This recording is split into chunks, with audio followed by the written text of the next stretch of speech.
Space Cowboy Books presents Simultaneous Times, a science and speculative fiction podcast. Short stories to stir the imagination by contemporary authors.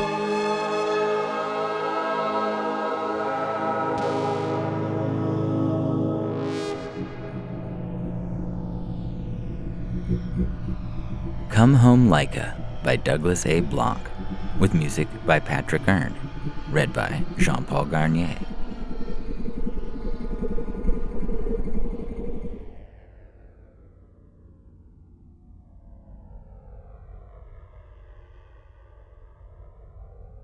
The inner hull vibrates as the dropship enters the upper strata of the atmosphere. The pull of Earth's gravity grabs our space armor and presses us into our seats.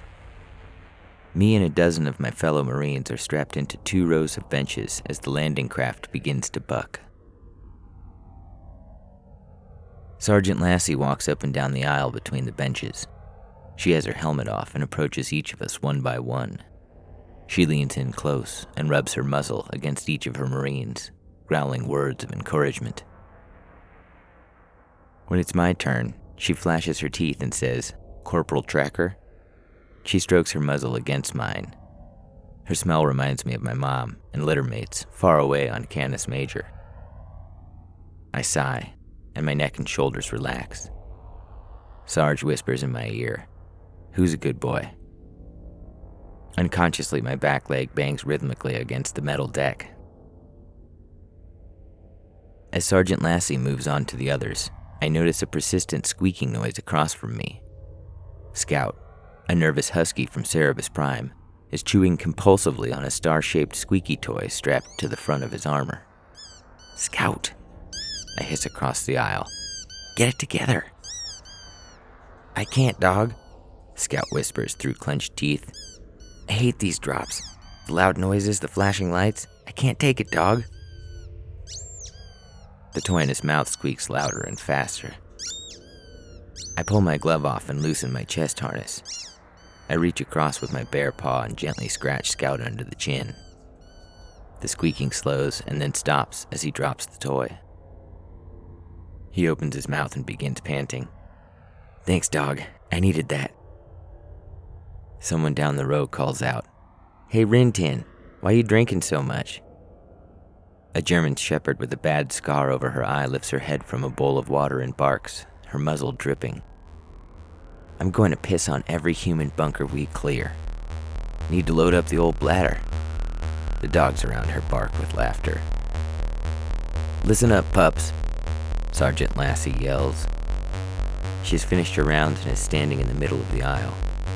"We are about to make our final descent to the surface. We expect heavy resistance on the ground from the humans. Don't be afraid. You are not alone. We are one of thousands of dropships, carrying tens of thousands of Marines. And when we land, we will form one of the biggest packs these human scum have ever seen." The cabin erupts with barks and howls. "Earth," Sarge continues solemnly, "is the key to our struggle for liberation. We have fought the hairless apes for thousands of years on hundreds of outer planets. Today, we bring the fight to them. No canine has ever set paw on Earth as a free dog. Today, we come with no collars." Barking and howling again. "Today, we come with no leashes and no microchips. We do not come spayed or neutered. We do not come naked. We come armed to the teeth." My fellow Marines bang the metal deck and bark. "We do not return to Earth with our tails between our legs, but held high." At the far end of the cabin, a retriever jumps out of his seat and turns around to display his fluffy blonde tail, wagging madly. "Private Goldie," Sergeant Lassie bellows, "sit down and put your damn tail back in your armor, unless you want to lose it." Everyone turns and looks at Stumpy, a gray schnauzer seated at the end of the bench with her head down. She lost her tail 2 years ago in the Battle of Io and gained a new nickname. They all laugh at her. Without looking up, she raises her paw and lifts the middle digit. This elicits even louder barks. Still, she doesn't look up from her lap. "Oh, come on, Stumpy," says Goldie. "What are you looking at that's so interesting?" Stumpy pushes her glasses up on her nose. "I'm reading this holodisc about Laika." Scout wrinkles up his nose. "Laika? What's Laika?" "The disc says she was the first dog in space," Stumpy says, reading from a small hollow display in her paws. 4,000 standard years ago, on Earth, a group of human scientists kidnapped Laika off the street in a city called Moscow. It was believed that she had pups, but they were left behind. These scientists performed experiments on her for a year. An old grizzled beagle next to me growls in the back of his throat. "They strapped her into a teeny capsule with a feeding tube and a diaper, and wired her with electrodes to monitor her heart rate and body temperature. The capsule was placed on top of a liquid oxygen kerosene rocket, and..." Stumpy looks up for the first time, her eyes watering. "She was launched into orbit." "She was alone?" Goldie gasps. "Yeah, she was alone." The only sound is the groaning of the hull and the rumble of the heat shields under our paws. After a moment, she continues. "During launch, Laika's heart rate reached 300 BPM, but she reached orbit successfully. The capsule was equipped with air recyclers and thermal regulators, enough for 10 days. But there was a malfunction, and within a few hours, the temperature inside the capsule rose. Her heart stopped after 3.5 revolutions around Earth. Her dead body continued to orbit for 6 months. Then she was burned up, on re-entry." Stumpy shuts off the disc and looks at her fellow Marines. A huge Great Dane growls, "Human scum." "Barbarians," someone mutters. Outside the teeny portholes, the hull is glowing orange as the dropship hits thicker layers of atmosphere. Sergeant Lassie sighs and stands. "All right, pups. Load your gear and stow your fear." She slaps her rifle. "Laika is not alone today, pups. We're here, and we're going to bring Laika home." We bang our boots on the deck and raise our heads to howl together as one pack as we hurtle towards Earth.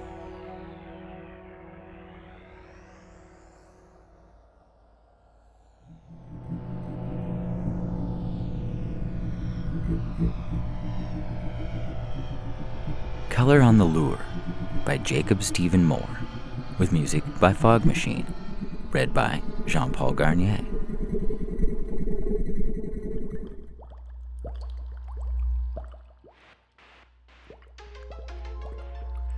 True, very true. I'm breathing better now, by degrees, better with every breath. At least my words don't gurgle. At least they've pumped the seawater out of my lungs. The pain across my arms is better too. But I'm not cured, no, not by any stretch. So they won't let me leave this comfortable place. Not that I have any desire to go. I'll start in at the beginning for you. It was a year or a year and a month of watching the stars roll through the bowl of the sky before I found him. A comet with a tail like a long flaming sword carved through the darkness in June.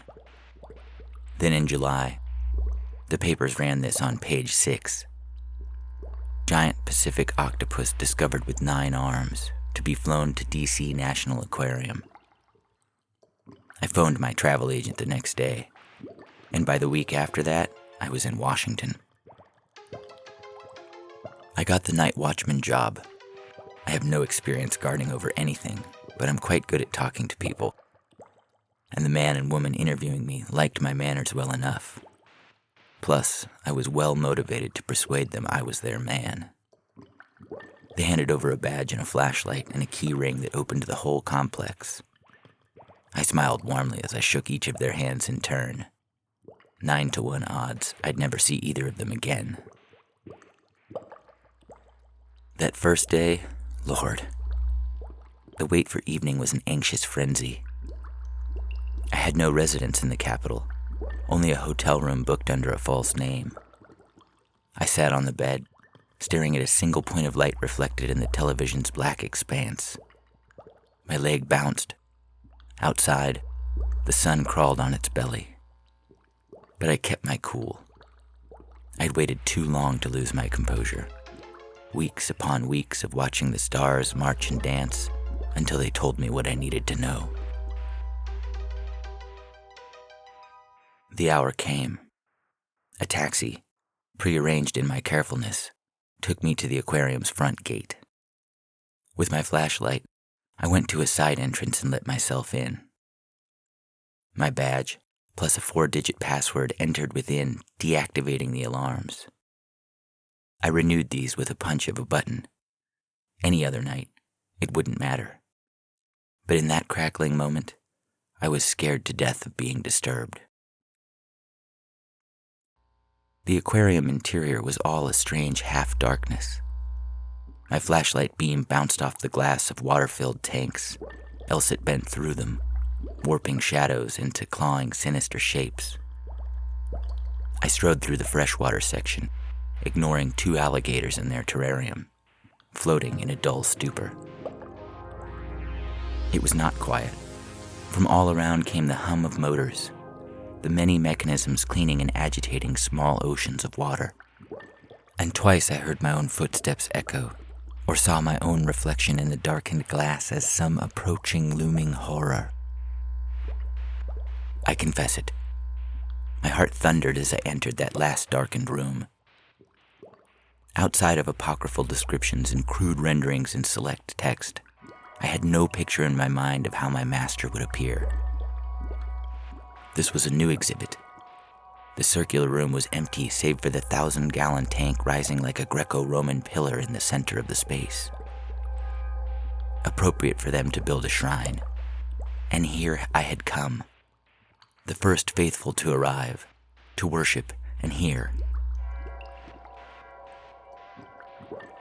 I pressed my face to the cold glass. My flashlight beam raced across the artificial stone reef, but I saw no movement. Only small specks of uneaten foodstuff drifting slowly. At first I was consumed with panic. Had I been deceived? Had a trap been laid for me? I imagined floodlights bathing me, some bullhorn voice shouting through the dark, "It's all over, creepo. There's no place to run. You're completely surrounded." But then, a miracle. My flashlight caught a flicker of subtle movement, and suddenly my master made his serene entrance, floating into view. My breathing quit for several moments. Not that I noticed as the ache began to bloom in my lungs. He was, at first, all over porcelain white. 4 feet long, including his muscular arms, with a wide bulbous cranium like the top of a sourdough loaf, and flat disc-like eyes set in horned lumps atop this. The bulge of the head was mottled like scarring from radiation, though the flesh along the trailing arms was smoother, sucker-tipped. These were, and constantly curling and grasping, searching out hungrily in every direction. The papers described him as 9-armed, some kind of nature freak. True, a 9th tentacle trailed among the others, hidden like a clownfish among the anemone's tendrils. But though my scientific knowledge is limited to crude observations of the natural world, even I saw what the paper writers and aquarium staff failed to grasp. The 9th appendage was not like its fellows. While the other 8 were boneless, this one was many-jointed, like a man's arm if he had 6 or 7 elbows hinging in all directions. Yes, even I could see it was not a product of our world. And what cause have I to lie? I'm handcuffed to this bed.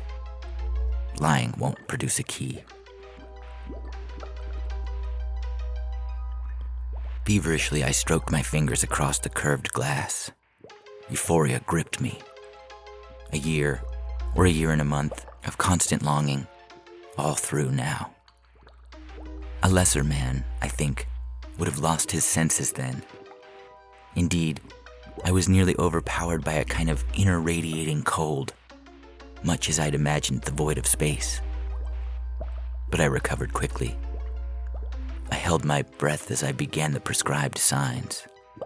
I greeted the master, introduced myself by name. I made a complicated gesture with one raised hand against the glass, and was thrilled to see a sucker-tipped arm touch the same spot as if in answer. Then I stood back. I held my breath and waited. One moment, then two, passed without comment from my master. Again, fear seized me. Had I done wrong somehow? Left some part incomplete? But again, my patience was rewarded. He rose up in the water, impossibly graceful. One arm, then four, then 8 of the total 9 fastened their suckers to the glass in front of my face. The knobby mutant 9th was tucked out of sight somewhere. The arms made a kind of star on the glass, centered on the dark gape of my master's great crushing beak. This opened, and I saw briefly the multitude of stars concealed within the inner, impenetrable darkness.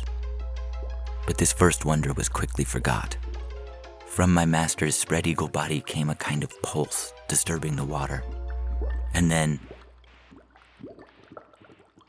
color bled out into the world, spreading from the center of this radial array. At first, I thought it might be blood, but this fear quickly assuaged, like all the others. There was no solid substance carrying this tint. This was somehow color born of light, or without light entirely. Color present in its most unabstracted form. It couldn't be contained by water or by the glass enclosure. If I'd looked around the room, I might have seen the very walls awash with it.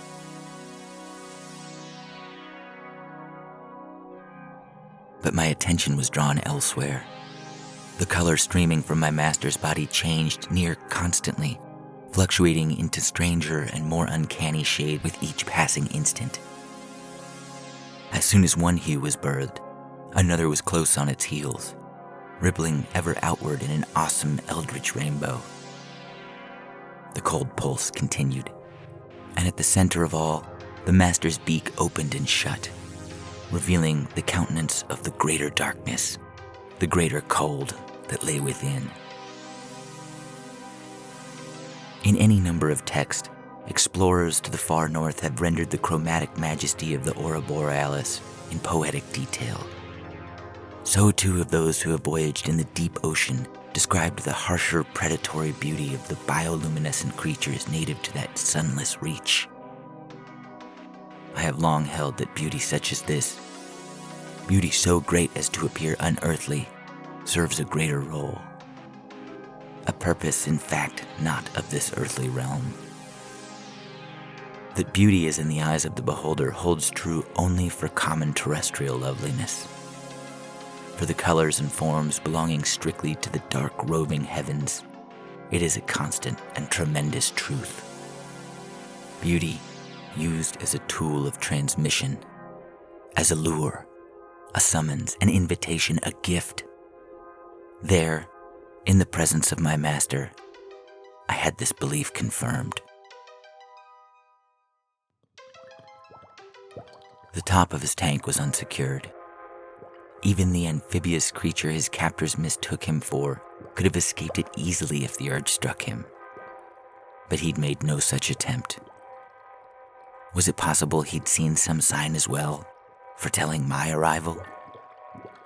Or had he drawn me here specifically, sought me as I'd sought him, certain of the truth that I alone would understand his message? It did not matter.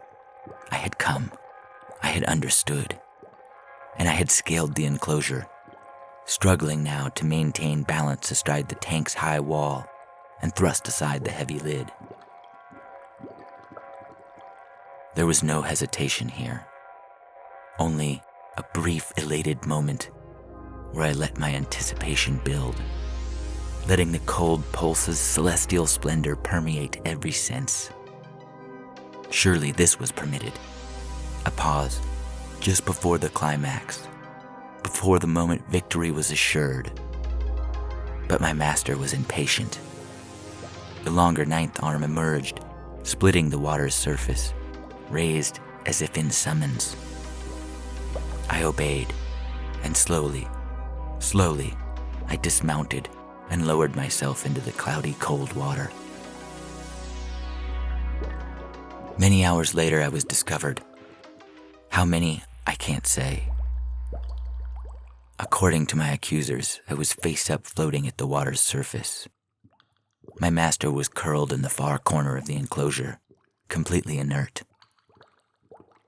They hauled me out. I don't fault them for this rough treatment. They say I babbled like a lunatic just as soon as the salt water quit my lungs. I've got no memory of it. But now I'm here, in this lovely, comfortable place. And in spite of the terrible itching under these bandages, I'm content. Yes, quite content with my current habitat. The bandages? A necessary measure, I'm sure.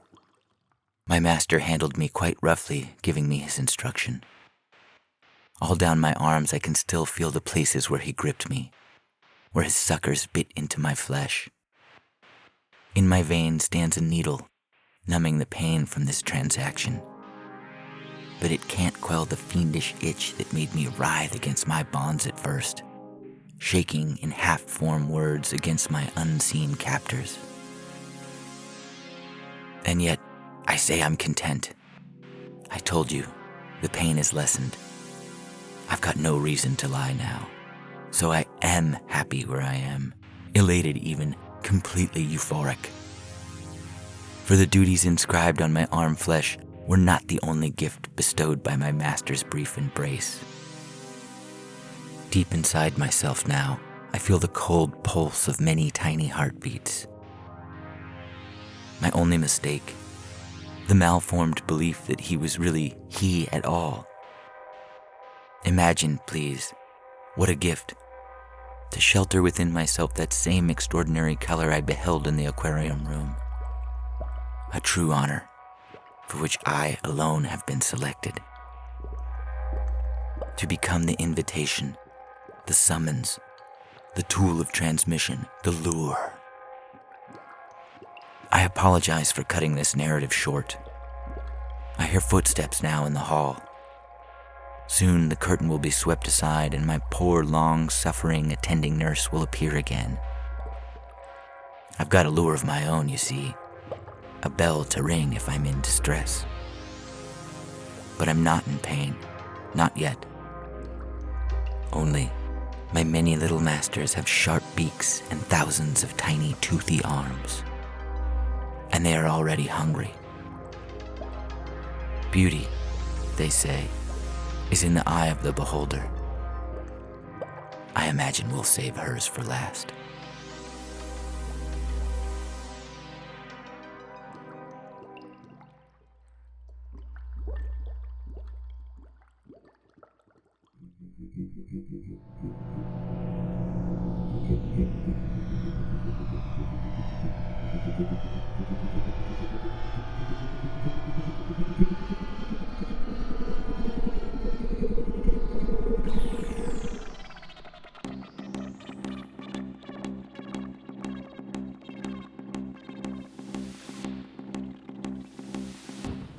In this episode of Simultaneous Times, you heard Come Home Laika by Douglas A. Blanc, with music by Patrick Earn, and Color on the Lure by Jacob Stephen Mohr, with music by Fog Machine.